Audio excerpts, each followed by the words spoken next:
Okay, so today's prophetic word is going to be rise, reversal of your enemy's plans.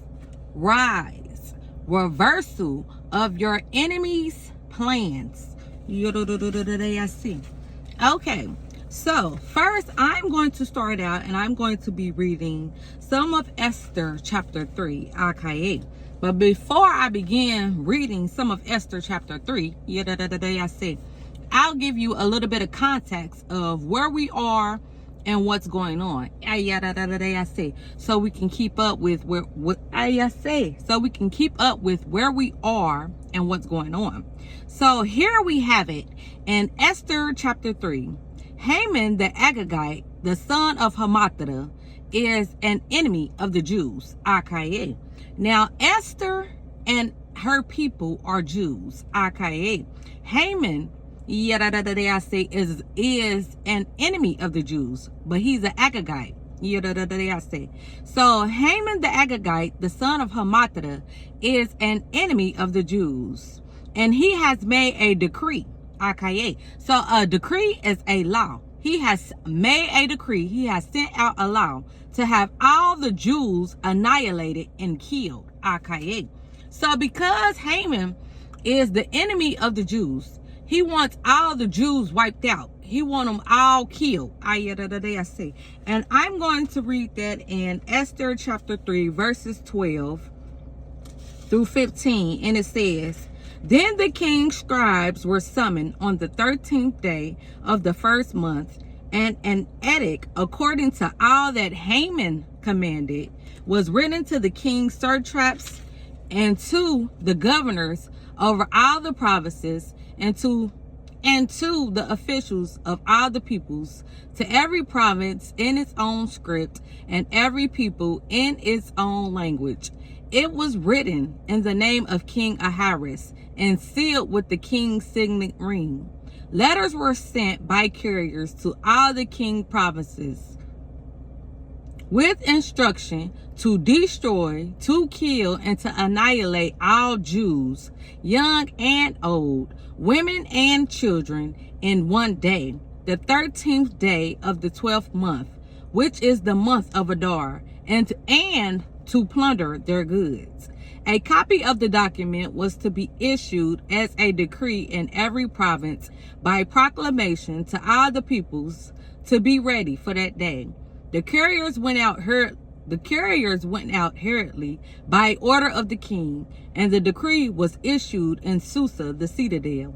And the king and Haman sat down to drink, but the city of Susa was thrown into confusion.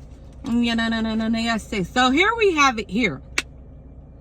Simply put, in short, Haman makes a law that all the Jews, women, kids, men, everybody, is to be annihilated and to be destroyed and to be killed. He wants all the Jews killed. So what we read here is, it's put formally. It's put in a formal way of how he did it, by law. And it's talking about how the couriers, which were the messengers at the time, went out hurriedly, to every people in his language. So everybody all over the world is getting this message. It's being rushed out. Then scripture says that, and the king, it says in Esther chapter 3, verse 15, the couriers went out hurriedly by order of the king, and the decree was issued in Susa, the citadel. And the king and Haman sat down to drink, but the city of Susa was thrown into confusion. So when Haman sent out this decree to have all the Jews killed, it says that the king and Haman sat down, to drink. It says, but the city of Susa, the city of Susa was thrown into confusion. So once everybody is getting news of what's going on about how all the Jews is to be killed, the city is thrown into confusion. Into chaos and confusion. Hey! So here we have it here. we're getting now to Haman has made a decree to have all the Jews killed. And now Mordecai, Esther's uncle, he hears about this. He learns about this. Now, what's important for us to know is at this time, Esther is in the king's palace. So here we have it here. We're going to read it in Esther chapter 4. We're going to read about when Mordecai, Esther's uncle, finds out, that all the Jews are to be killed. He goes and tells Esther about this. Now, we have to remember that Esther is a Jew. But at this time, she's in the king's palace. So now, when Mordecai hears about this, he goes to tell Esther about it. Okay, so in Esther chapter 4, it says, when Mordecai learned all that had been done, Mordecai tore his clothes and put on sackcloth and ashes and went out into the midst of the city. And he cried out with a loud and bitter cry. He went up to the entrance of the king's gate, for no one was allowed to enter the king's gate clothed in sackcloth. And in every province, wherever the king's command and his decree reached, there was great mourning among the Jews, with fasting and weeping and lamenting. And many of them lay in sackcloth and ashes. When Esther's young women and her eunuchs came and told her, the queen was deeply distressed. She sent garments to clothe Mordecai, so that he might take off his sackcloth, but he would not accept them. Then Esther called for Hathach, one of the king's eunuchs who had been appointed to attend her, and ordered him to go to Mordecai to learn what this was and why it was. Hathach went out to Mordecai in the open square of the city in front of the king's gate, and Mordecai told him all that had happened to him and the exact sum of money that Haman had promised to pay into the king's treasuries for the destruction of the Jews. Mordecai also gave him a copy of the written decree issued in Susa for their destruction, that he might show it to Esther and explain it to her and command her to go to the king to beg his favor and plead with him on behalf of her people. So we have it here. Esther is in the king's palace. But there's a dilemma amongst Esther and her people. Esther is a Jew. And now Haman has issued that all the Jews are to be killed. So Esther's uncle goes to Esther and informs Esther of this. Why is this important? We talked about how at this time Esther is in the king's palace. Which means she has access to the king's ear. She can go and talk and speak with the king.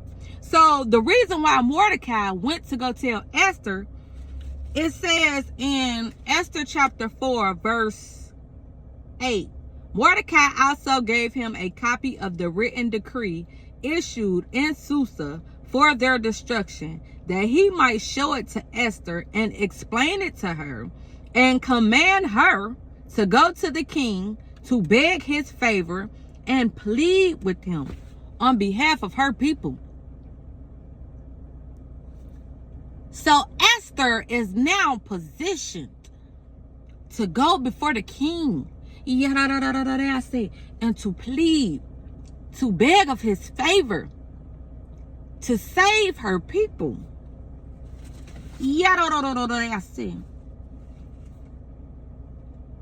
So, in Esther chapter 4, and let's see, going on in Esther chapter 4, let's see, verse 13, Mordecai is speaking. So when Mordecai is talking to Esther and he's telling Esther to go before the king and, beg on behalf of her people that their life is spared and saved, Esther, like many of us, has reasons and excuses as to why she can't go before the king. They were rightful excuses. I said, because no one was to go in to the king unless they were summoned. If you go into the king, into his inner courts without being summoned, without being called for, there's but one law. But, that is to be put to death. I say, so Esther is telling Mordecai, I haven't been called to the king in 30 days.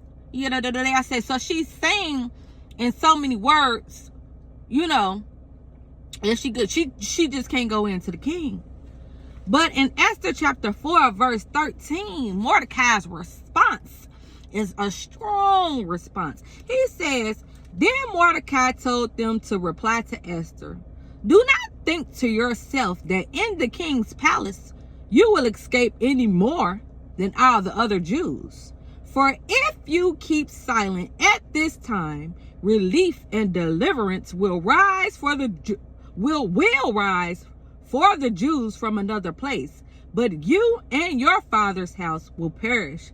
And who knows whether you have not come to the kingdom for such a time as this. Okay, hold on, I'm gonna do a part 2.